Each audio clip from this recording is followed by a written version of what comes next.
Olá, boa noite. O Frente a Frente recebe aqui em Brasília hoje um dos mais importantes deputados federais do Congresso, o líder do PMDB na Câmara, deputado Eduardo Cunha. Boa noite, deputado. Obrigado pela sua presença. Boa noite, Leandro. Boa noite, telespectadores. Boa noite, Denise.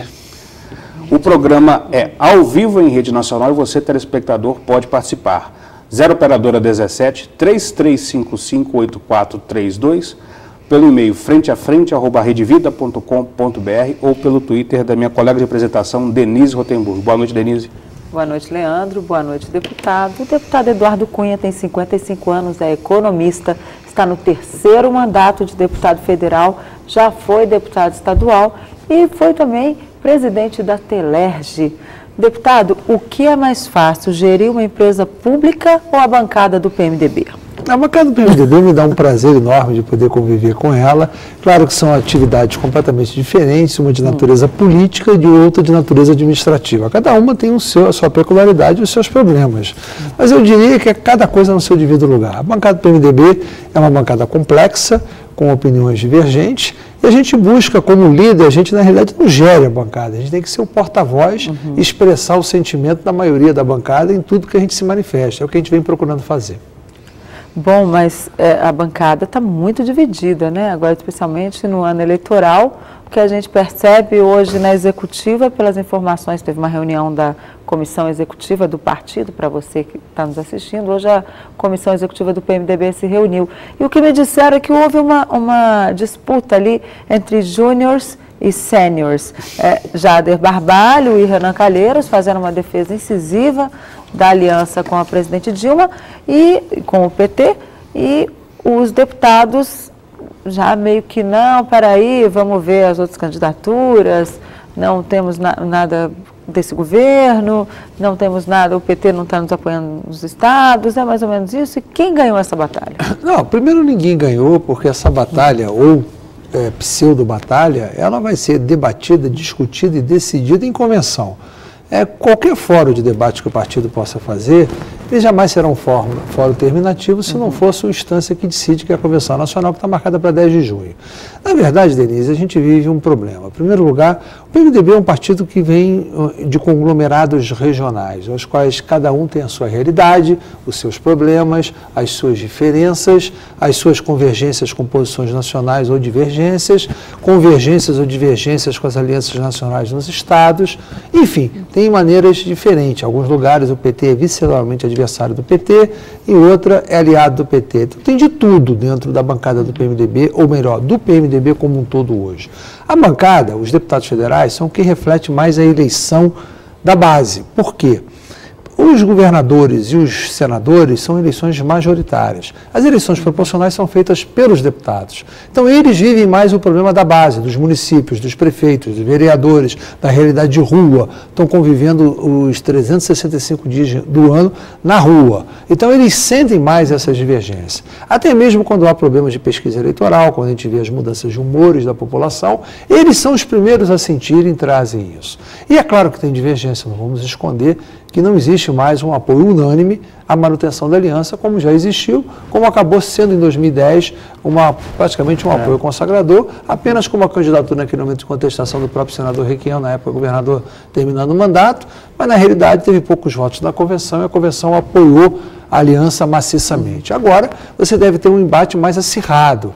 Então hoje foi uma prévia que reuniu a Executiva Nacional com a bancada de deputados federais e os presidentes de diretórios estaduais. Alguns senadores que são membros da Executiva Nacional compareceram, outros até que não são, foram também para participar do debate.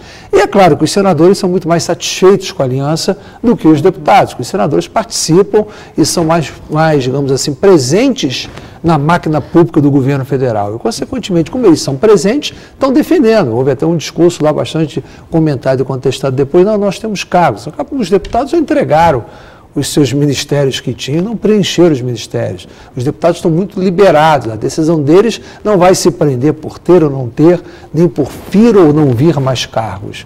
Os senadores não, estão muito mais à vontade. Até cargos que a bancada de deputados entregou, os senadores acabaram preenchendo. Então, realmente, os senadores defendem mais aliança do que os deputados.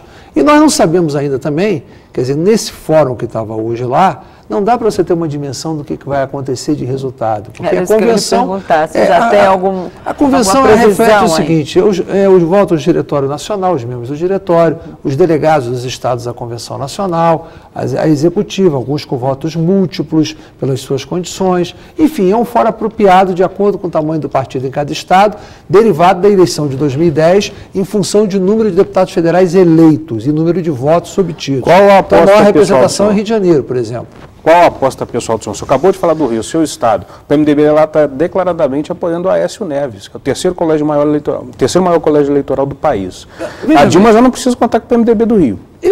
Eu acho que ainda tudo está muito cedo para a gente afirmar isso. Eu diria que hoje há uma tendência majoritária da maioria dos membros que têm voto no PMDB do Rio de Janeiro, manifestadamente, de apoiar o candidato Aécio Neves. Isso não há dúvida. A nível de convenção nacional, não há outra possibilidade que não seja examinar ou não aliança com o PT. Não estará em discussão a aliança com Aécio Neves ou aliança com Eduardo Campos ou qualquer outra candidatura que surja. O senhor acredita que o Michel Temer vai deixar o PMDB decidir ou ele vai interferir? Não, na questão de deixar ou não deixar de decidir, ele tem a postulação dele de manter a aliança e ele se manter no quadro de aliança e a convenção vai decidir.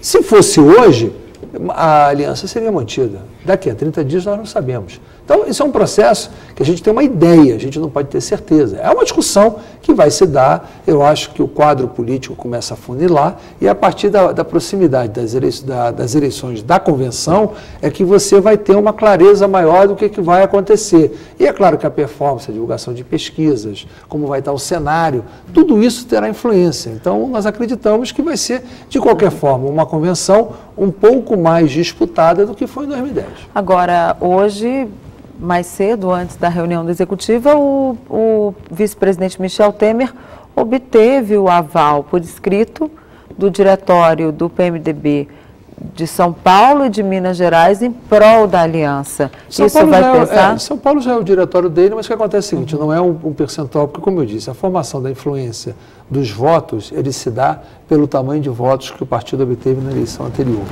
ao diretório. Então, São Paulo não tem um peso muito grande na convenção. Minas até tem maior que São Paulo. Minas já era um cenário que já está desenhado de apoio. A gente já tem isso contabilizado da mesma forma que a gente sabe que o Rio de Janeiro tem problemas, a gente já sabia que Minas Gerais estaria na aliança. Então, são cenários conhecidos, naturais, isso não foi surpresa o que aconteceu hoje, que Minas já estava apoiando, né? Resta saber aqueles que não estão se declarando nem que apoiam nem que não apoiam. Por exemplo, Bahia não apoia, Pernambuco não apoia, Alagoas apoia, Maranhão apoia, Pará apoia, Amazonas apoia. Tem Rio Grande do Sul não apoia, Mato Grosso do Sul fala uma coisa, não sabemos se vai apoiar ou não vai apoiar, Mato Grosso apoia, Goiás manifesta às vezes contra, às vezes a favor. Então tem muitas situações que serão definidas próximas da convenção. Agora o senhor estava falando que daqui a 30 dias a situação pode mudar. O Palácio do Planalto, os principais assessores da presidente Dilma Rousseff, me diziam um dia desse que acha que ela parou de cair, porque ela já teria chegado ali ao que eles chamam de núcleo duro dos votos petistas e que não tem mais para onde cair. Como ela tem muita coisa para mostrar, segundo a avaliação do Palácio, ela pode recuperar aí e conseguir uma boa performance eleitoral. Veja bem, eu concordo que não tem nada definido, nem que ela vai cair, nem que ela possa voltar a retornar os votos que tinha. Concordo que tem muita coisa a mostrar, concordo que tem um cenário que pode ser revertido, mas também não concordo que não possa cair. Eu acho que tudo é possível, até porque, se a gente analisar com frieza, nas manifestações de junho do ano passado, ela teve um patamar menor do que está hoje e recuperou, e na época eu dizia que poderia recuperar como recuperou. Ela recuperou, ficou maior do que está hoje e tornou a recuar. Então, esse processo entre 30 e 45, a gente já viu as intenções de votos da presidenta estar nesse intervalo em várias situações. Então, 37 é a mediana entre 30 e 45. Então, estamos no meio do caminho entre o intervalo de votos que ela já obteve em pesquisas eleitorais. Então, também concordo que dificilmente baixaria de 30. Quando chegou isso, que o PT tem tradicionalmente, e não só o PT, como também o fato de um presidente disputando a reeleição, ninguém vai achar que o presidente acabou ou que vai acabar. É claro que vai estar no segundo turno, com certeza em primeiro lugar, e que é um candidato competitivo qualquer que seja ele disputando a reeleição. Então, também não tem nenhum cenário decidido, nem para um lado, nem para o outro. Essa eleição será uma eleição disputadíssima. Vocês são testemunha que mesmo no momento que ela esteve melhor, sempre dizia que iria ter segundo turno, e vai ter segundo turno. Acho que ela vai ser o primeiro lugar do primeiro turno, sempre disse isso. E o segundo turno depende de muitos fatores, que é outra eleição. O tempo de televisão será igual, os apoios que vão advir do segundo turno vão ter influência. Então, esse processo é um processo que não vai se definir agora. Agora, o que define são os deputados, ou aqueles que vão disputar a sua eleição, que não é de presidência da República, que formam o seu cenário nos estados e vê a viabilidade, por exemplo, a minha eleição de deputado é no primeiro turno. Então, o comportamento do primeiro turno tem relevância para o meu processo decisório. É assim que pensa o deputado. Então, o segundo turno é a eleição que vai se dar para quem vai disputar governador segundo turno ou presidente segundo turno.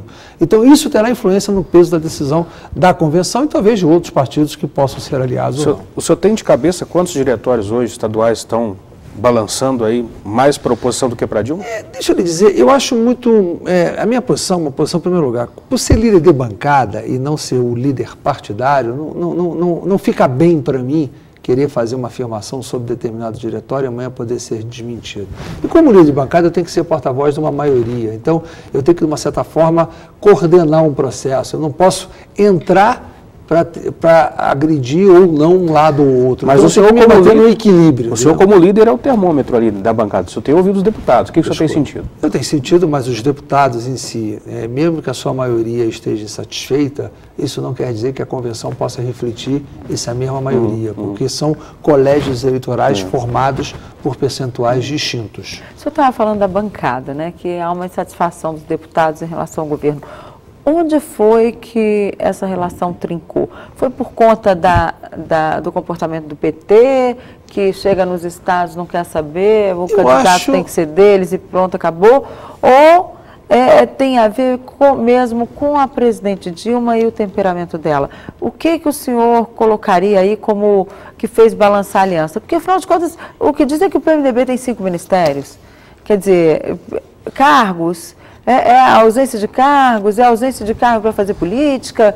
A bancada de deputados do PMDB não tem nenhum ministério. Estamos absolutamente a cavaleiro. Se existem 5 ministérios dados para o PMDB, tem gente que está ocupando o cargo no PMDB que eu nunca vi nem a cara na minha vida. Então, do PMDB não é. Porque eu nem conheço, nem fisicamente. Franco, não, Edson Lobão, ministro da Agricultura. Foi indicado pelos senadores. O ministro da Agricultura foi indicado pela presidente, não foi pela bancada do PMDB. E o ministro do Turismo, que dizem que era o carro que estava no PMDB, eu não sei nem quem é, nunca vi o rosto dele na minha vida. Então, do PMDB, com certeza, ele não é membro. Então, a gente tem que olhar assim, não há problema de ministérios com a bancada de deputados do PMDB. A bancada de deputados do PMDB vinha há muito tempo reclamando que queria participar de políticas públicas, queria debater, queria ter o espaço que detinha quando estava no governo do presidente Lula. Chegou um momento que ficaram querendo carimbar a bancada de fisiológica, por querer mais cargo. Então nós optamos para mostrar que a gente não queria cargo e entregamos tudo. E nem por isso mudou a nossa posição. Agora, você perguntou onde é que trincou ou deixou de trincar. Veja bem, tudo na vida é um conjunto. Um avião não cai, às vezes, por um motivo. Ele cai porque tem condições meteorológicas, porque o piloto está num mau dia, teve uma falha mecânica, junta tudo, cai o avião. Então, da mesma forma, é uma relação política, ela trinca não por um motivo, é um somatório de motivos. Eu diria o seguinte, Qual foi o principal? Não, eu diria que são vários, os problemas das alianças estaduais, sem dúvida nenhuma, e começou com a candidatura no Rio de Janeiro. Se o PT, eu falei isso várias vezes, quando o PT, 7 anos junto com o Rio de Janeiro, que é governado pelo PMDB, no Estado e na capital, consequentemente elegeu um senador dentro dessa aliança de reeleição, e depois, de repente, ele virou candidato de oposição ao próprio governo que o elegeu, isso é uma coisa que mostrou que eles buscavam muito mais um processo hegemônico, qualquer discurso valeria para um processo hegemônico. Que uma coisa é legitimamente postular a ser o melhor candidato, tendo uma base em conjunto, e se fosse até poderia sê-lo. Outra coisa é ser oposição. Quando se viu que no Rio de Janeiro, que era uma aliança que deu certo, que todo mundo elogiava essa aliança, onde tem a maior bancada de deputados do PMDB, onde você tem o governo do Estado, a Prefeitura da capital, elegeu o senador deles e, consequentemente, a aliança estava trincando, aquilo mostrou que o PT buscava um processo hegemônico. Somado a isso, você via ações de políticos de governo que vinham exclusivamente sendo utilizadas por parlamentares do PT. Por exemplo, entrega de máquinas agrícolas pelo Ministério do Desenvolvimento Agrário. Com o PMDB tinha o Ministério da Agricultura e o lá entrega Patrol em município comandado pelo PMDB para o deputado do PT. Então são políticas públicas somente para benefícios de petistas. Isso foi gerando uma insatisfação na bancada que viu o seguinte: bom, nós não participamos do governo, das políticas públicas nós não formulamos e as consequências das políticas governamentais, dos programas de governo, nós também não participamos. E na hora das alianças estaduais, eles querem lançar candidato em tudo quanto é lugar, então para que eu vou ficar com esse pessoal? Isso que começou a contaminar a relação do PMDB. Esse foi o principal fator. E depois a reforma ministerial, quando a bancada da Câmara se sentiu extremamente agredida, porque a bancada da Câmara não pediu um ministério qualquer, não pediu um cargo qualquer. Quando havia pedido de cargo, houve o pleito muito justo, nós até apoiamos, mas era de senador, não era de deputado. Então não foi a bancada da Câmara de Deputados que pediu que desse espaço a mais no governo. E, no entanto, todas as alternativas que eram colocadas na mesa era só por interesse eleitoral. Quando ofereceram o Ministério da Integração, que estava sendo pedido pelos senadores, para o senador Vital, ofereceram o Ministério da Integração para o senador Eunício desistir da eleição, em detrimento de tirar o Ministério da bancada. Quando a gente viu isso, bom, eles não querem a bancada de deputados, não vão ficar com a fama de fisiológicos à toa. Então, a bancada preferiu entregar os seus ministérios. Foi isso que, aí, uma coisa vai puxando a outra. Então, esses dois eventos acabaram contaminando a relação. E depois veio o presidente do PT, me agrediu gratuitamente no meio desse processo, me chamando de chantagista no meu estado, achando que a bancada estava pedindo mais cargos. E aí houve uma reação dura da minha parte. Essa reação teve amplo apoio da bancada, que foi solidária, e, consequentemente, gerou esse problema todo que nós estamos até hoje. Qual a relação do senhor com a presidente Dilma hoje? O senhor é o líder de um dos maiores partidos, e ela tem uma relação boa com o senador Eduardo Braga, que é do seu partido. Mas o senador Eduardo Braga é líder do governo. Tudo bem, mas é do PMDB. É do PMDB. Sim, mas ele é um quadro do PMDB, escolhido por ela no Senado Federal para ser o líder do seu governo. Foi nomeado por ela. Mas ela tem uma boa relação com o Eunício Oliveira, que é líder do partido. Sim, mas vamos ver até onde, porque há uma disputa no Ceará. É verdade. Não é uma e ela está coisa, tentando... ela está tentando resolver. Então, eu diria o seguinte, você pergunta qual é a minha relação? Respeitosa, não tem nenhum problema com a presidente. Mas quando tem um projeto importante para votar, é o ministro que vem conversar com o senhor, Bezoino, ou é a presidente Dilma que chama? Olha, a gente não tem tido muita... Eu até encontrei a presidente ontem na posse do ministro Toffoli, encontrei normalmente, mas eu não... A presidente fazia reuniões regulares para discutir os projetos. Parou na virada do ano e não fez mais nenhuma. Por quê? Não sei. Foi um erro. Vinha bem a articulação política quando estava sendo feito dessa forma. A partir daí parou. Realmente, a partir daí piorou muito a articulação política dentro do Congresso Nacional. O Bezoino eu falo com relativa frequência. Não tem nenhum problema com relação de relação com ele. Agora ficou mal, então, a sua relação está mal com o Rui Falcão, o presidente do PT. Não tem relação com ele. O senhor já deixou bem claro aqui. E no segundo turno no Rio de Janeiro, porque lá certamente são muitos candidatos a governador, certamente vai dar segundo turno. O senhor vê alguma perspectiva aí do PT vir a apoiar o PMDB? Olha, eu não sei se... Pela atual pesquisa lá, o PT está em terceiro. Com sinceridade, eu não sei se vale a pena. Eu acho que a gente tem que seguir o nosso caminho lá sem o PT, inclusive até no segundo turno, se for o caso. Eu acho que o PT não vai para o segundo turno.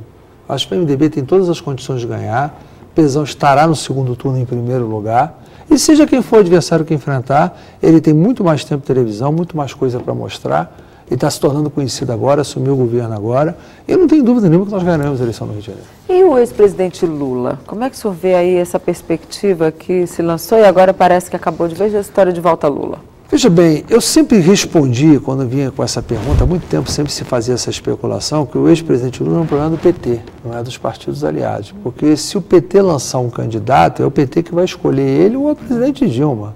Nós vamos participar de uma aliança. Não somos nós que escolhemos o candidato do PT, é o PT. Então, essa pergunta tem que ser feita para o petista. Mas como é que o senhor avalia? Se viesse o presidente Lula, se a decisão seria do PT... mais fácil para o PMDB, para os outros estados? Eu não quero dizer nem que é mais fácil, eu não participo nem de movimento Volta Lula e nem sou contra o presidente Lula. Eu acho que isso não é um problema nosso. Não cabe a gente se meter nisso.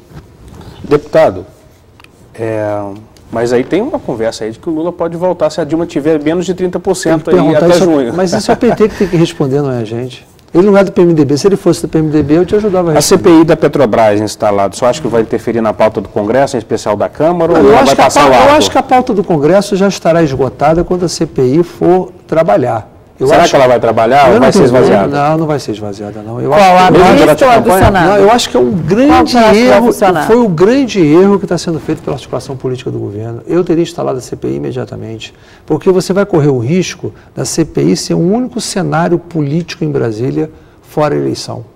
Porque essa história dizendo o parlamentar quer cuidar da sua eleição. Você acha que o parlamentar que for membro da CPI ele vai aparecer mais participando da CPI ou no seu estado em eventos pequenos?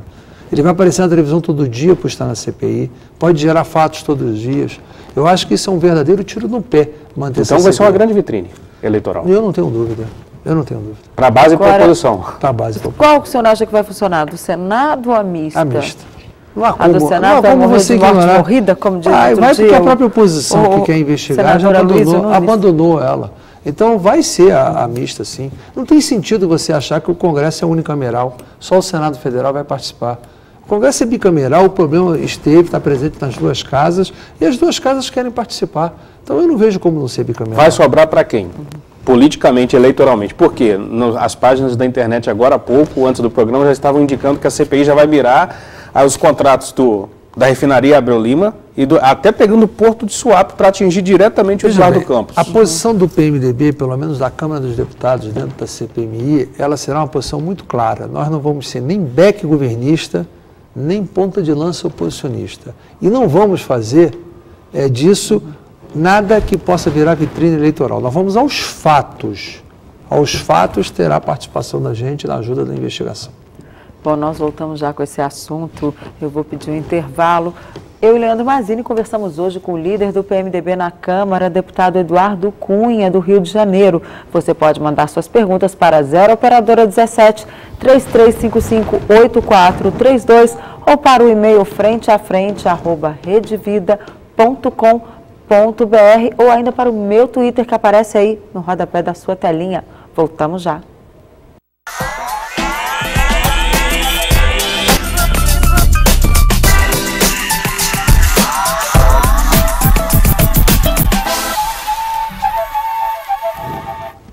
Olá, estamos de volta com Frente a Frente. Eu e Leandro Mazzini recebemos hoje o líder do PMDB na Câmara, deputado Eduardo Cunha, do Rio de Janeiro.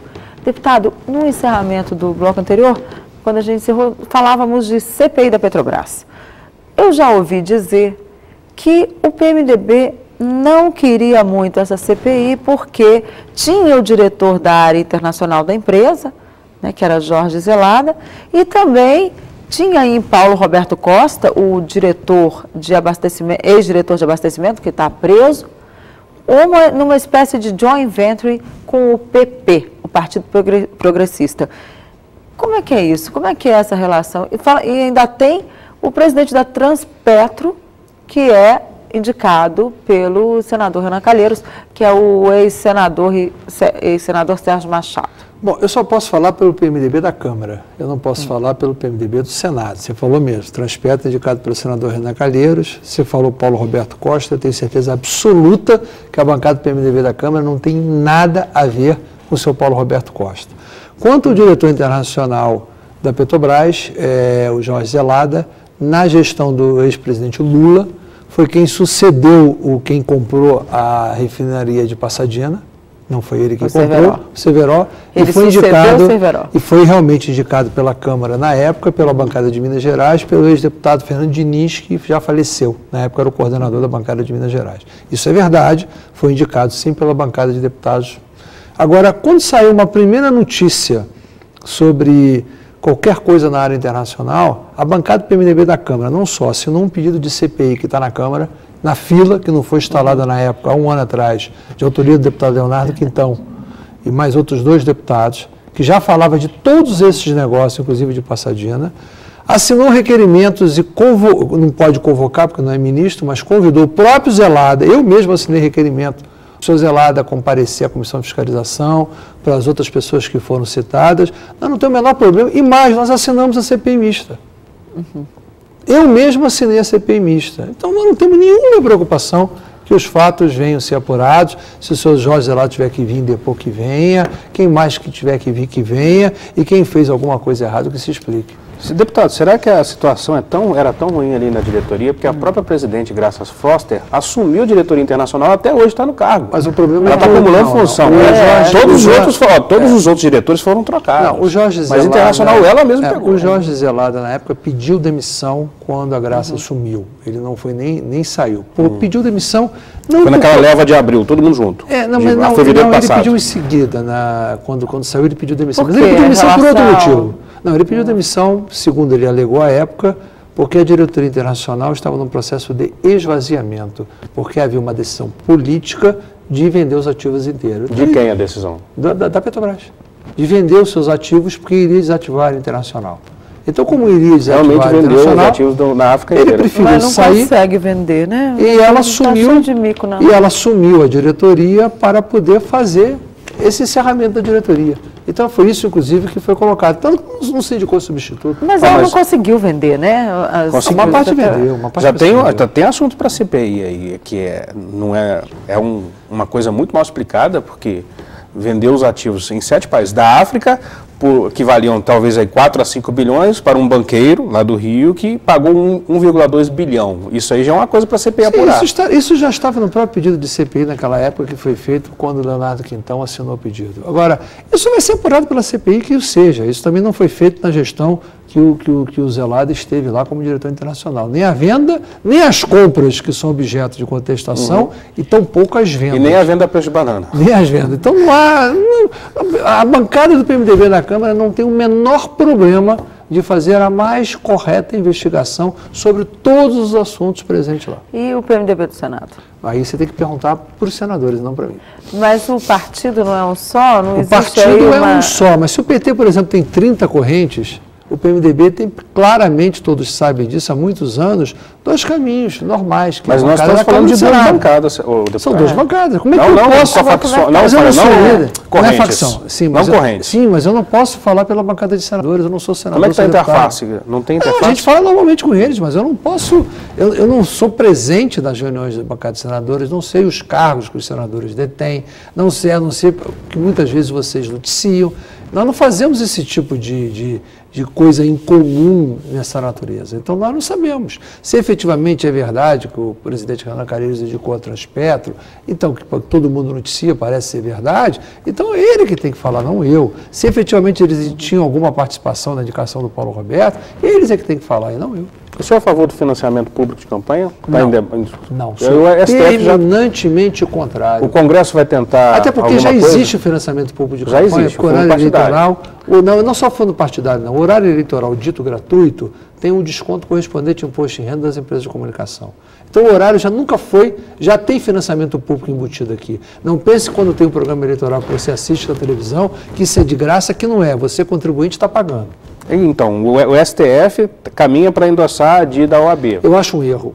Acho um erro porque... O Congresso vai aceitar isso? Eu acho que não. Acho que o Congresso vai ter algum tipo de reação. Qual, por exemplo? Porque se o Congresso optasse por ter um financiamento público pela maioria dos seus membros, na forma prevista da Constituição, tem legitimidade política. Agora, não pode. Agora, o Supremo toma uma decisão, considera que não é legítimo o financiamento privado, quando se todos nós que lá estamos, inclusive a presidente da República, que nomeou algum desses ministros, os presidentes passados, que nomearam os outros desses ministros, foram eleitos debaixo desse financiamento. Então, o meu mandato não é legítimo, que foi para o financiamento privado, o mandato da presidente Dilma não é legítimo. Qual que pode ser a reação do Congresso, deputado? É aprovar alguma norma constitucional ou infraconstitucional, dependendo da decisão, que dê a sua visão sobre esse processo.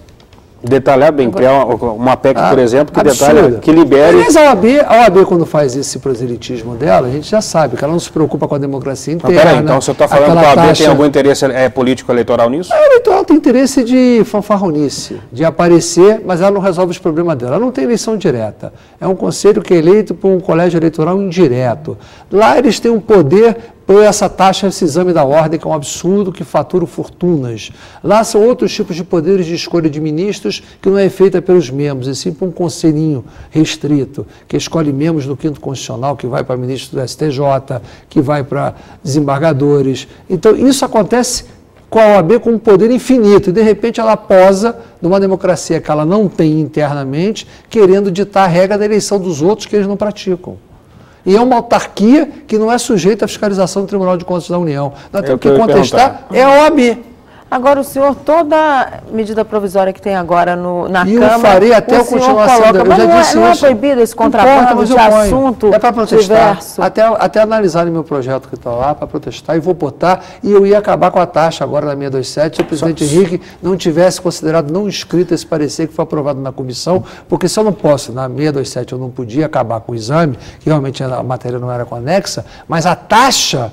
pelo menos que eles fizessem cobrar, porque você veja bem, eu tenho um outro projeto que está para ser votado na Comissão de Educação. Você imagina um estudante que pega o financiamento de FIES, porque bacharel em Direito é a única profissão que você não se forma em advogado, você não pode exercê-la. Você faz curso de medicina, exerce a medicina, pode pagar o seu estudo, pode pagar o empréstimo que você fez. Agora, advogado não. Eu sou, depois da faculdade, eu tenho que me submeter a um exame de conselho de classe para poder ter o direito de exercer a minha profissão. Isso é um absurdo. Então, eu tenho um projeto para ele não pagar o FIES até ter o direito de exercer a profissão dele.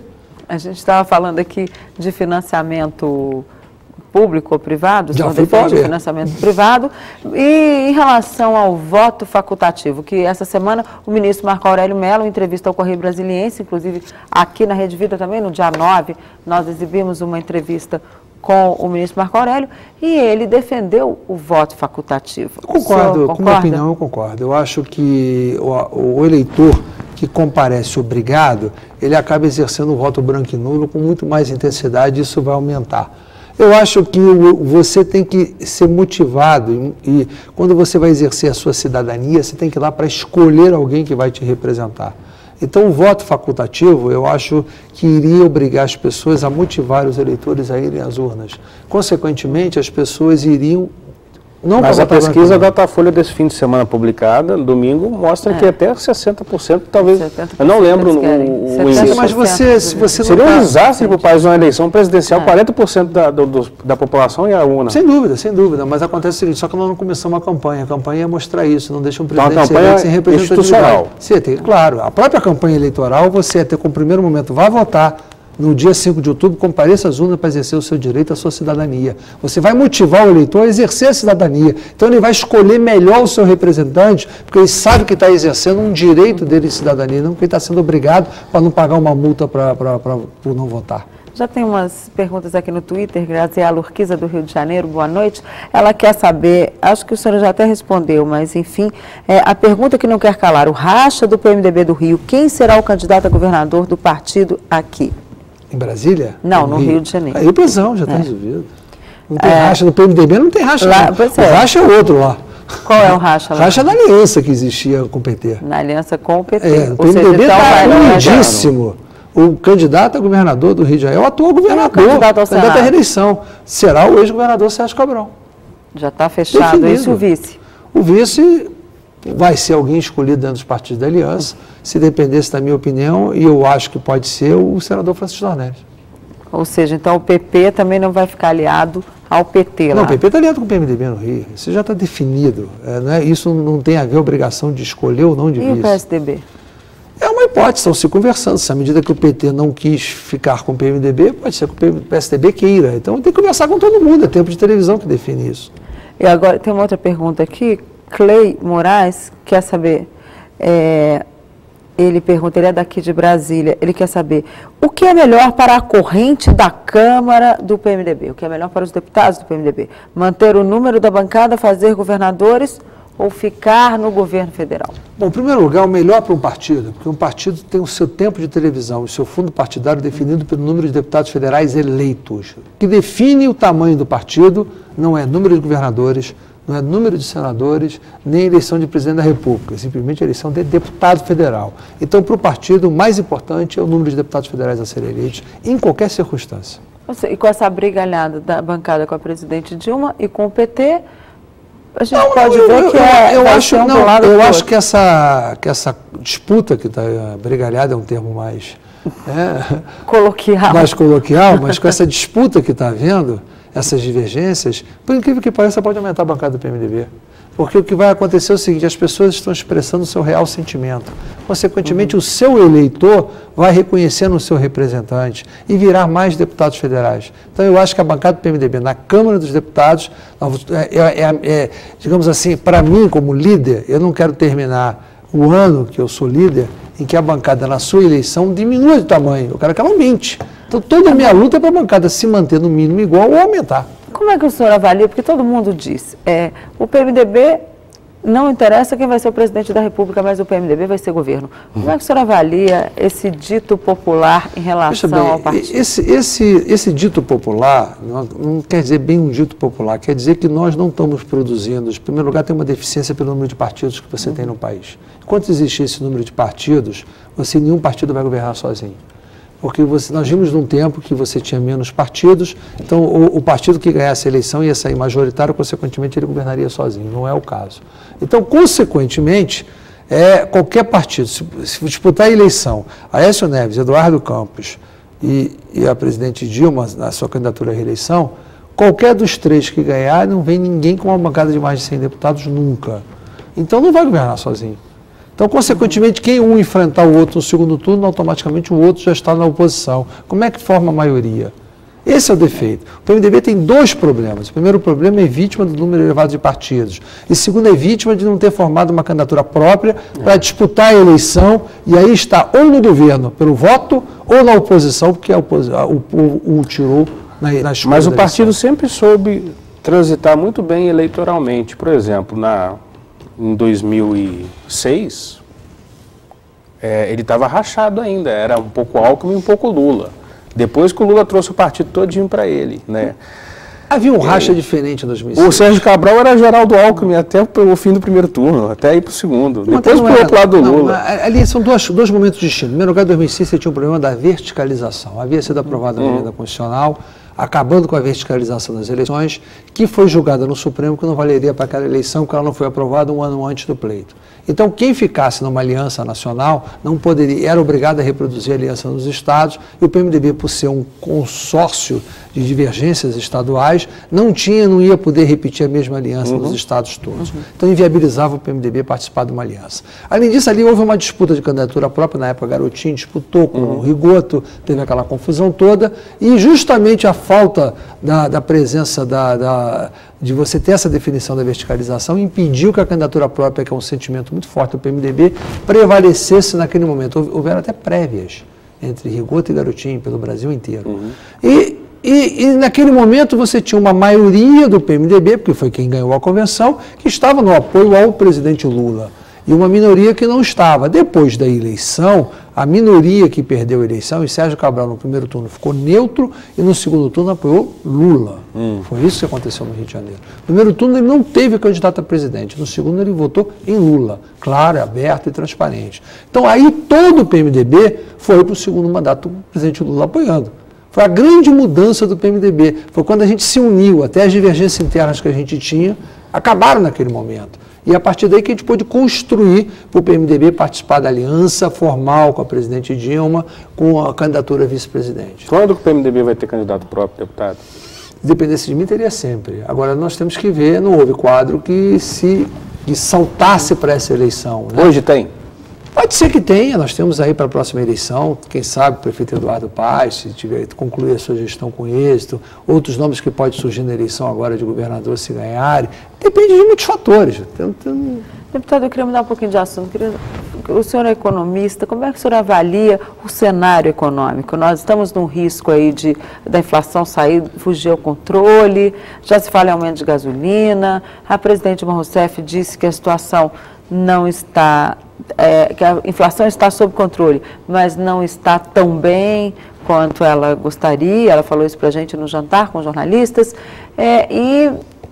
enfim, ela diz que essa questão de alimentos é natural, que um alimento ou outro o preço dispare, porque é uma questão de safra. Enfim, como é que o senhor avalia a situação econômica? Eu acho que a presidente tem razão nas colocações dela. Ela não está errada quando ela coloca que a inflação ela está sob um controle, mas nem da forma como ela gostaria, como os brasileiros também não gostariam. Até porque controlar a inflação, existem mecanismos diretos, é como se você dá uma injeção para parar a dor naquele momento. Quando você quer, é fácil de balizar, só segurar a demanda, segura o crédito, aumenta o juro e você dá um chute e você segura a inflação momentaneamente quando você quer segurar. Então, agora, o problema é a conjuntura econômica como um todo, que tem vários fatores que não é só o controle da inflação. Por exemplo?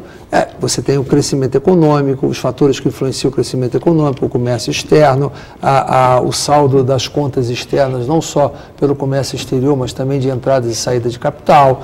Você tem a conjuntura dos mercados internacionais, você tem a demanda interna, você tem aumento ou perda de renda, aumento ou diminuição do nível de emprego, que é decorrência do crescimento econômico, consequentemente você gera inflação de demanda. São um conjunto de fatores. Eu diria que nós não estamos num momento muito favorável. Há um mau humor que ele vai se aumentando pelas eleições do mercado internacional com relação ao Brasil. Esse mau humor, ele certamente passará depois das eleições. A gente não sabe que onde a conjuntura internacional vai afetar, que nós somos muito dependentes. Você pega um exemplo claro e nítido que afeta a gente na veia, a situação da China. Se a China diminuir o seu crescimento econômico, afeta direto na veia dos nossos interesses. Você vai diminuir a exportação para a China, consequentemente você vai diminuir o saldo da balança comercial, consequentemente você vai ter perda de preço. Você tem uma série de situações que influenciam diretamente. Se a China aumentar o seu crescimento, você influencia também positivamente. Então, esses fatores todos, a conta petróleo, se a Petrobras não tiver... Mas aí a presidenta diz que, a presidente costuma dizer que não, mas lá fora está pior do que aqui. Aqui, mal ou bem, nós estamos crescendo. Há lugares lá recessão, fora que agora está pior que aqui, há lugares que deveriam estar piores e não tanto melhorados. Os Estados Unidos conseguiram dar a volta, saíram da crise, e se efetivamente os Estados Unidos saindo da crise e voltar a ter crescimento, ele atrai inclusive os capitais. Mas agora eles estão o que está acontecendo, hein? 0,1. Mas na economia americana qualquer coisa é muito relevante. Então tem que ver como é que vai ser o comportamento da economia americana. A recuperação da economia americana tem influência aqui negativa em alguns pontos aqui no Brasil. Então o cenário internacional pode impactar? Pode. O volume de capitais ingressados no Brasil pode impactar? Pode. A taxa de juros pode impactar? Pode. Se você controla a inflação, você pode diminuir o juro, consequentemente você tem condições de aumentar a expansão. E o ajuste fiscal? Que todo mundo fala que é necessário, não sei o que, mas o governo parece que, embora diga que vai controlar as contas públicas, o que a gente vê é que cada vez gasta mais, né? O problema maior daí é que o governo é vítima da sua própria armadilha, porque, por incrível que pareça, quando o governo aumenta os juros, ele facilita o superávit primário dele, porque você paga imposto de renda sobre o ganho de juros que você obtém na aplicação. Então o governo acaba ficando refém da sua própria armadilha dentro do modelo que está constituindo. Porque você pode discutir, eu tivesse fazendo não agora, porque eu acho que isso contaminaria na eleição, mas qual a razão que você tem que ter o superávit primário num tamanho que está estabelecido? Quem definiu que isso economicamente é o melhor caminho? O melhor caminho é eu ter condição de pagar minha dívida, independente ou não de superávit primário. Então, o superávit primário gerou uma armadilha que o governo não sai dela hoje, e para não sair dela, está obrigando, que tem gastos que sobem fora do controle do governo, que independe de aumento de custos, como, por exemplo, gastos previdenciários. Nós temos problemas outros que têm que ser tratados, e seja quem for o presidente, na eleição após essa, vai ter realmente alguma coisa vai ter que ser feita com um pouco mais de contundência. Nós não podemos... Reforma estruturante. Estruturantes vão ter que ser feitos, na minha opinião. Em quais, por exemplo? É difícil dizer, tem que analisar. Vai começar pela Previdência? Terá o apoio do PMDB? Porque a expectativa de vida vai aumentando, consequentemente a Previdência também, ela vai em função dessa expectativa de vida. Talvez seja um ponto, porque os gastos previdenciários aumentaram muito fora de controle. O senhor é a favor da redução do número de ministérios ou não resolve? Isso Eu sou toda uma PEC para reduzir a metade do número de ministérios. Você tem uma simbologia de uma administração mais eficiente. Eu não preciso que fim levou sua PEC? Ela está lá, sendo tramitando. Eu acho que talvez... Sem o menor esforço. Pelo menos vira uma política de Estado, isso é interessante. Mas eu quero que se vire uma política de Estado. Eu acho que não tem razão. Entrar na pauta eleitoral. Não há menor necessidade de ter 39 ministérios. Não há menor necessidade, não há nada que justifique. Qual a sua cotaria? Hã? Quais que o senhor cotaria? O senhor já tem assim? Na minha proposta de PEC não tem o nome de quais ficariam. O Poder Executivo decide de acordo com o seu interesse da administração. Mas eu acho que não tem. É uma questão de simbologia. Eu tenho 39 ministros para poder pedir avião da FAB para voar. Eu tenho que ter 39 motoristas, 39 carros, 39 chefes de gabinete, 39 assessores, talvez 39 seguranças. Não existe isso. Isso é um absurdo, desnecessário. Muito bem, deputado Eduardo Cunha, líder do PMDB na Câmara dos Deputados, é o nosso convidado aqui hoje no Frente a Frente, comigo, Denise Rotenburg. O programa é ao vivo em rede nacional, convidamos você, telespectador, a participar. 0 operadora 17 33558432, aparece na sua tela, pelo Twitter da Denise ou então também pelo frenteafrente@redevida.com.br. Temos mais um bloco, voltamos já.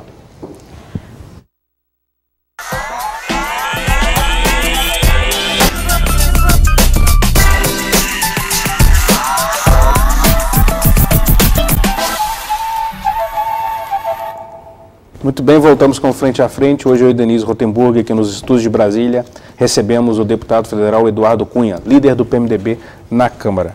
Deputado, voltar um pouquinho à questão dos palanques estaduais nessa pré-eleição, nessa pré-campanha. Lá em São Paulo já há algumas chamadas em sessões eleitorais do PMDB, do SCAF, Paulo SCAF, da Fiesp, aí fazendo a pré-campanha dele, digamos assim. O PMDB está bem em São Paulo, que é o maior colégio eleitoral, que é o grande centro financeiro do país? Veja bem, o PMDB saiu da eleição de 2010, onde elegeu apenas um deputado federal. E sem disputar nada, e acabou uma situação praticamente inexistindo num estado que você tem 70 deputados federais. É o estado do vice Michel Temer, né? 15% do Congresso Nacional, o tamanho da bancada, é de São Paulo, o PMDB fez um deputado federal. Aí, em 2012, o Chalita veio para o PMDB, disputou a prefeitura da capital, fez 14% dos votos, elegeu 4 vereadores na capital, teve uma performance ótima, poderia, uma circunstância daquela, talvez erros de campanha, poderia até ter ido para o segundo turno, e talvez pudesse ter sido prefeito. Então, agora ele vem com o candidato a governador, que tem uma base forte da Fiesp, já tinha sido candidato a governador pelo PSB na eleição passada, tem nome dentro do estado de São Paulo, e é um candidato forte, eu não tenho dúvida que ele é um candidato forte. Se vai ou não ter sucesso, só as urnas vão dizer, mas certamente o PMDB em 2014 vai ter uma performance melhor do que teve em 2010. E o Gedel Vieira Lima na Bahia? Será senador, não tenho dúvida disso. Na chapa de quem? Na chapa de Paulo Souto. De Paulo Souto. Eu não tenho dúvida que ele seja senador, é um dos senadores do PMDB eleito, não tenho dúvida disso. E o PSDB, o PT lá conseguiu juntar todo mundo que não se dava nem bom dia. Rufam os tambores da Bahia para isso, né? Não é isso, o problema todo é o seguinte, é que ali no caso não é nem a reeleição do atual governador, é 8 anos de eleito e escolheu um sucessor que me parece que não está tendo a mesma performance que o atual governador tem, além do esgotamento normal de um modelo de governo, ele está enfrentando uma oposição forte lá.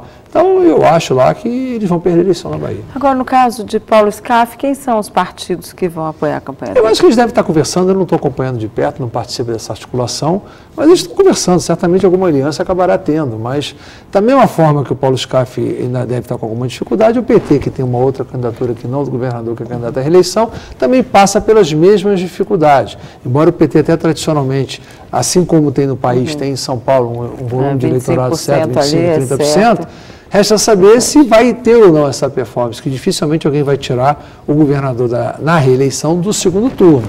Então, a luta do Paulo SCAF, em primeiro lugar, é ir para o segundo turno, para depois enfrentar o governador.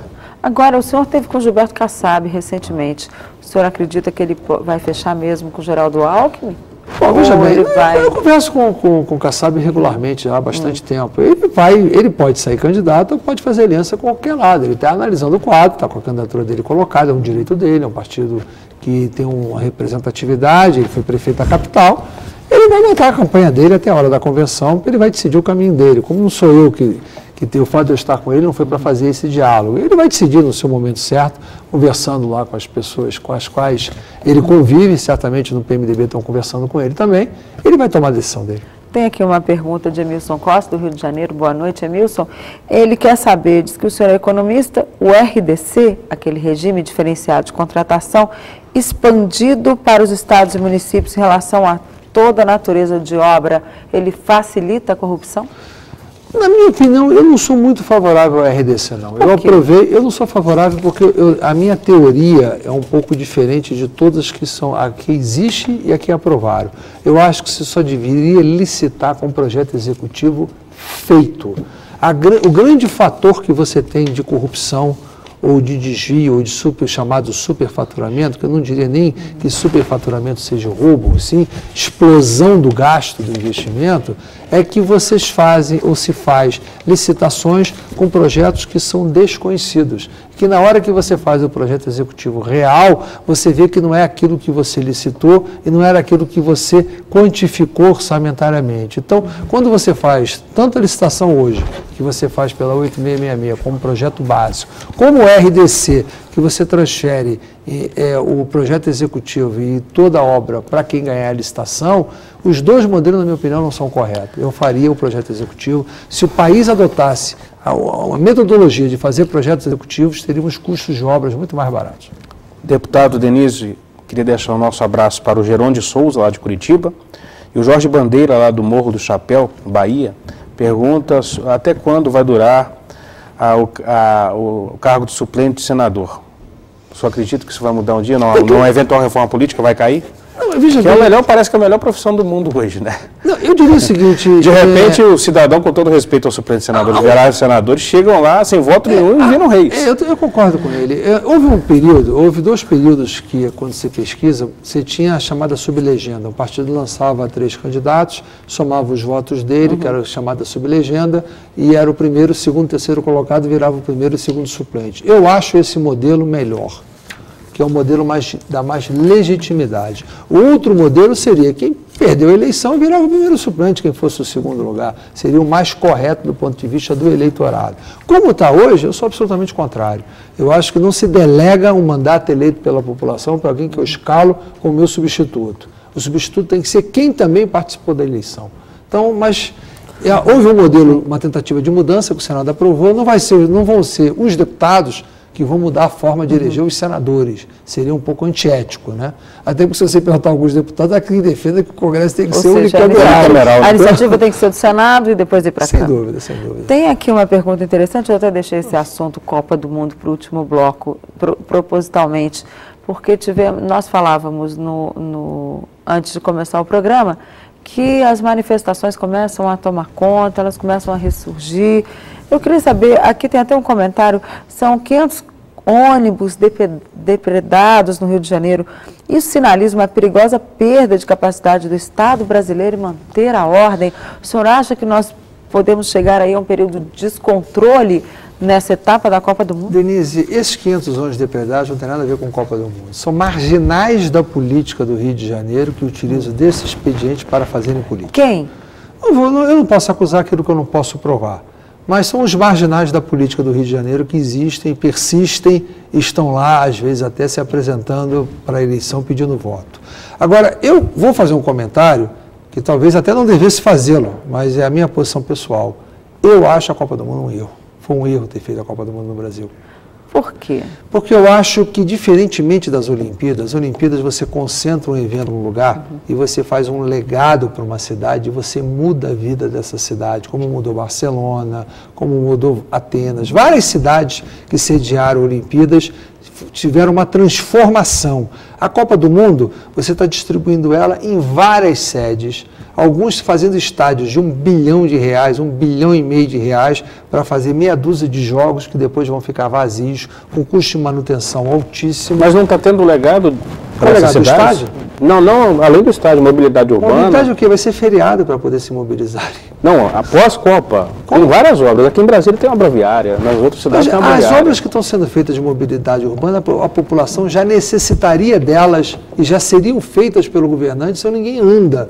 Agora, achar que a Copa do Mundo, por causa de um jogo de futebol, feito no fim de semana, num dia de feriado, ou um evento de 70 mil pessoas, 100 mil pessoas, já não cansamos de ver em vários locais, e a cidade precisa fazer um investimento de uma fortuna para ter um evento desse, num dia de jogo, eu acho que a FIFA privatizou o lucro para ela e estatizou o gasto para nós. Mas sempre a Copa sempre foi da FIFA, em todos os países. A Copa é da FIFA, mas quando venderam a Copa do Mundo para o Brasil, venderam que seria feito pela iniciativa privada. Não venderam que ia ficar a conta para os contribuintes. Então o presidente Lula vendeu gato por lebre. Não, eu acho que ele comprou gato por lebre. Mas ele prometeu que não haveria dinheiro público. Sim, depois foi mudando o discurso. Depois que você assume o compromisso internacional e coloca que não existiu dinheiro privado, o que você vai fazer? Você vai frustrar tudo aquilo? Assumiu o compromisso, assinou? Então, na verdade, ele foi avalista de um compromisso privado que não aconteceu. Foi um erro. Eu não teria feito a Copa do Mundo. Sou contra a Copa do Mundo ter sido feita no Brasil. É um gasto que é a CPI mais certa do próximo ano, vai ser a CPI da Copa do Mundo. O senhor comprou algum ingresso para ir no jogo do Brasil lá no Rio? Eu não consegui comprar. Nossa, eu não consegui também. Realmente é um evento privado e caro. Outra coisa, é um evento privado e caro. A população pagou o circo e não entra no picadeiro. Vai assistir pela televisão igualzinho assistir a Copa no Japão. Igualzinha, não tem diferença nenhuma. Aqui no jogo só vai quem pode pagar. Mas o senhor acha que não tem aquele negócio de, sou brasileiro, brasileiro é apaixonado por futebol, as pessoas acabam entrando no clima. Olha, a época de pão e circo no Brasil já acabou. Eu acho que a população vai fazer a conta do que esse dinheiro poderia ter sido feito para o bem dela mesmo, para um jogo que ela não vai poder assistir, que ela vai assistir pela televisão igualzinho, e ainda vai ter o transtorno. Pelo contrário, você vai afastar o negócio do Brasil nesse período, vai afastar o turismo tradicional nesse período. Vai fechar o comércio. Você vai fechar o comércio, vai dar feriado, alterou o horário escolar. Isso é verdade. Atrapalhou a vida da população inteira para um evento que ele está pagando a conta e ele não pode assistir. Deputado, desculpa a comparação, mas vamos falar um pouquinho de pão e circo no Congresso também. No Parlamento, não deixa de ser uma relação muito conflituosa com o Palácio do Planalto, entre o Congresso e o Palácio do Planalto, a questão das emendas individuais e de bancada. O orçamento impositivo veio para atrapalhar ou para resolver a situação? Não, eu acho que o orçamento impositivo é a forma de libertação do parlamento do jugo do Poder Executivo. Vai funcionar então? Eu acho que nós não podemos ficar sujeitos à chantagem de termos que votar para receber aquilo que a gente tem o direito, que é a emenda individual.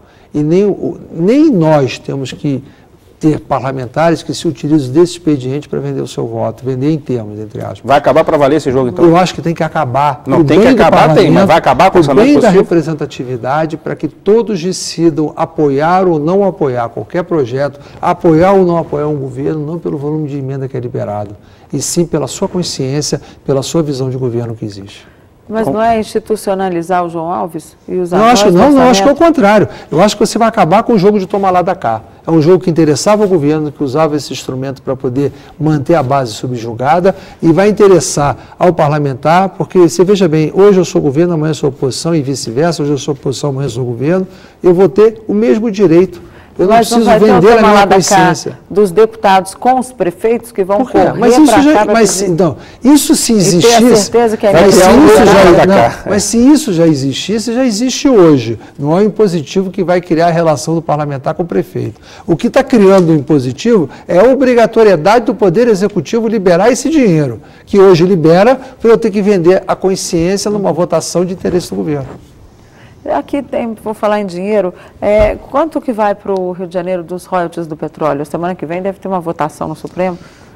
Bom, veja bem, é um valor crescente, né? Nós estamos falando aí de alguns, dependendo da decisão que for prevalecer do Supremo, pode ter um impacto aí de, no mínimo, uns 2 bilhões por ano. O senhor poderia explicar para o nosso telespectador em que pé que está isso? Porque essa discussão, ela teve muito aflorada lá atrás, quando da discussão do pré-sal, mas agora deu uma parada e vai voltar. Não, ela vai voltar pela possibilidade de iminência do Supremo decidir. Parece que a ministra Carmen Lúcia, que é relatora do mandado de segurança do Rio de Janeiro, pautou e será levado no dia 28, pelo menos a informação que eu detenho.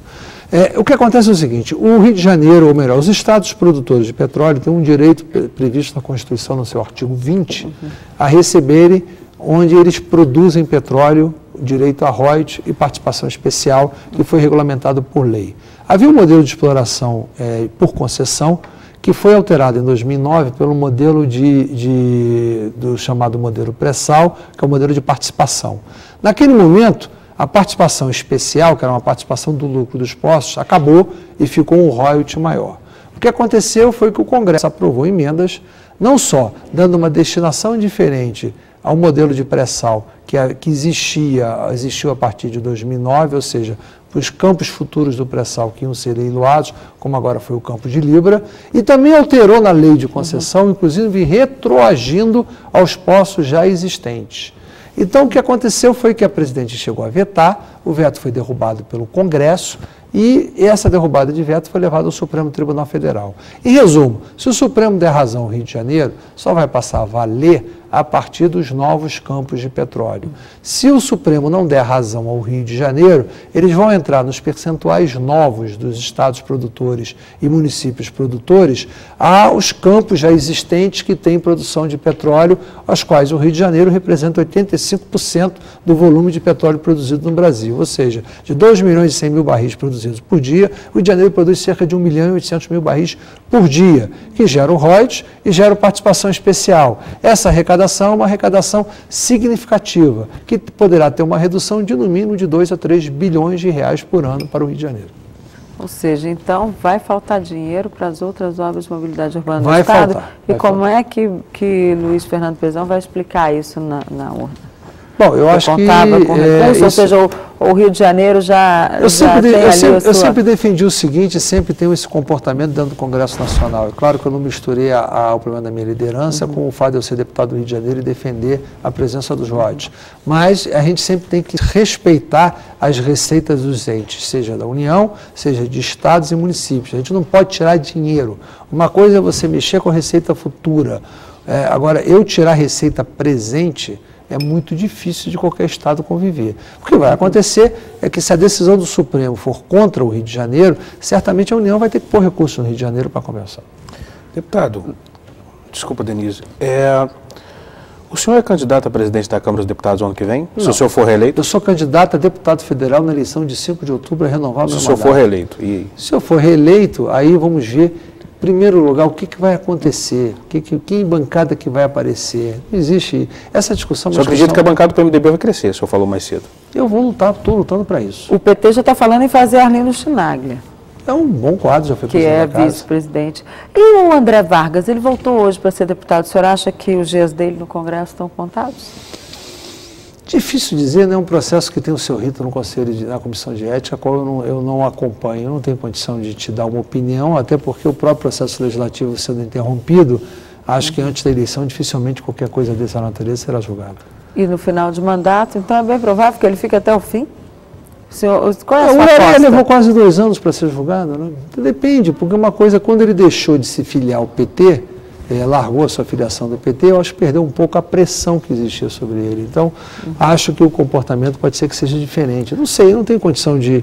eu estou chutando. Falando em comportamento diferente, desculpe te interromper, temos o caso também, além do André Vargas, do Luiz Argolo, ligado também, com muito mais indícios de ligação com solidariedade de... com Doleiro, exatamente, do que o André Vargas. Agora, eu não vejo assim, a oposição, como foi para cima do André Vargas, eu não vejo ninguém indo para cima do Argolo para pressionar a sair. Ele foi, de uma certa forma, denunciado igualzinho também. Está lá o processo. Mas eu não vejo pressão. Ou é a mídia que está errando? Quem faz a pressão é a mídia. Assim, né? Quem faz a pressão não são os parlamentares, é a mídia. Nós somos sujeitos à pressão de vocês. Você acha, então, que a mídia foi muito mais cruel com o André Vargas do que com o Argolo? Eu posso ter sido complacente com ele, não sei. Duvido muito, a mídia é bem isenta, né, Denise? Não estou dizendo, estou brincando. Como é que o senhor avalia essa coisa? O PT tirou André Vargas, o PT mudou, porque no mensalão eles custaram muito, né, a tomar qualquer atitude em relação aos integrantes do partido. Veja bem, eu não gosto de dar opinião sobre o partido dos outros. Eu acho que não é ético. Então, eu acho que o PT tem que responder se ele mudou ou não mudou, porque ele fez ou deixou de fazê-lo. E o caso do André está sob análise. Vamos aguardar a análise, porque na medida que eu vou ter que julgar como parlamentar e vou ter que votar, qualquer pré-julgamento que eu concebo, eu vou votar de uma certa forma, colocando o meu julgamento sob suspeição. Então, eu prefiro não fazê-lo. Agora, deputado, nessa legislatura foram pelo menos 8 deputados envolvidos em confusão, muitos deputados presos. Como é que o senhor avalia o comportamento do Congresso nessa... Não fica ruim para a imagem parlamentar? O senhor, por exemplo, o senhor anda pela rua com o seu brochinho normalmente? Sou deputado federal. Eu não tenho o menor problema de dizer que sou deputado e enfrento qualquer debate com relação a isso. Eu tenho orgulho de dizer que sou deputado. Até porque o poder legislativo é o poder mais transparente da sociedade. Por que o poder legislativo sofre tanto? Porque é o que é mais exposto. Você não entra nas entranhas do poder judiciário, você não entra no executivo tanto quanto entra no legislativo, entra mais do que no judiciário. Então o poder exposto, tudo que nós fazemos é público, qualquer fato que a gente faz é de conhecimento de toda a imprensa. Então essa nossa exposição nos obriga ou nos faz ter como consequência mais punições em um caso, mais debates sobre a nossa atuação, mais contestação por parte da mídia. Então eu não vejo nenhum problema com relação a isso não. Quando você opta para buscar o voto, e quando você vai fazer campanha eleitoral, quando você vive de contato com a população, consequentemente a sua vida já está exposta. Então é natural que isso aconteça. Isso não causa... Eu não me sinto nem um pouco constrangido. A telespectadora Maria José Passos, obrigado pela sua pergunta, pergunta se o senhor concorda com a pena do José Dirceu, do José Genuíno, as penas, se elas foram afrouxadas. Veja bem, se o senhor concorda, não concorda, segundo ela aqui, que eles teriam que ficar mais tempo. Veja bem, eu não posso nem concordar nem discordar. O julgamento polêmico feito por 11 juízes, ministros da mais alta corte do país, quem sou eu, que capacidade tenho eu para julgar se a pena está correta ou não? O senhor como parlamentar. É difícil, mas o senhor como parlamentar. Como é que eu vou dar uma opinião como parlamentar de um fato que é jurídico, que é baseado em processo, em prova ou não prova, ou isso ou aquilo? Eu não tenho essa condição de opinar. Seria leviandade. Eu vou fazer aqui uma declaração altamente política, que vai ser, se eu disser que a pena é justa, eu posso estar penalizando o apenado. Se eu disser que a pena é injusta, eu vou estar, de uma certa forma, responsabilizando o juiz. Qual é a condição que eu tenho para fazer isso? Nenhuma das duas. Agora, nós falávamos, a gente estava falando em pena, essas coisas, mas eu queria voltar ao assunto da economia, porque está se prevendo aí para o próximo ano uma avalanche de reajustes de tarifas. Energia elétrica, combustível. O senhor falou que vai ser difícil o próximo presidente, independentemente de quem seja, isso é o eleitor que vai escolher. Como é que vai ser isso? Veja o senhor bem, aconselha as pessoas a fazerem? É hora de economizar o que der? Não, eu não acho isso não. Eu acho que para tudo tem saída, depende do ambiente da economia que você vive. É claro que você pode resolver o reajuste de tarifa de outra forma, alongando o prazo de concessão. Você tem várias maneiras de resolver esse problema sem necessariamente dar um impacto na inflação. Acho que se errou na medida provisória 579, a qual eu, na época, fiz várias declarações contrárias a alguns pontos dela, que eu acho que o governo errou com aquela medida provisória. Não foi só aquela medida provisória que causou o problema que existe hoje, mas, sem dúvida nenhuma, aquela medida provisória agravou. O problema do combustível, você tem realmente um problema de você tentar controlar a inflação pelo preço do combustível, não dando preço justo à Petrobras. O país precisa discutir se ele quer subsidiar o combustível, tem que fazê-lo sob a fonte do Tesouro e não às custas da Petrobras. Essa é uma discussão que tem que ser feita. Se você recuperar, não precisa dar tudo atrasado, mas é claro que algum reajuste vai ter que ser dado. Então o governo vai ter que agir, vai depender do ambiente econômico internacional, da situação que ficar, do humor do investimento no país. Alguma solução vai ter que ser dada sim, vai ter que se resolver esse gargalo de infraestrutura que ficou, além do problema do combustível. Então tá certo, deputado, infelizmente o nosso tempo acabou. Eu agradeço muito a sua presença. Eu que agradeço a vocês. Fica o convite para o senhor voltar. Quando convidar, sempre às ordens. Muito obrigado a todos vocês. Boa noite, Leandro. Obrigada. Boa noite, Denise. Boa noite, deputado. Telespectador, obrigado pela audiência. E a você que nos assistiu, uma boa noite e até o próximo programa.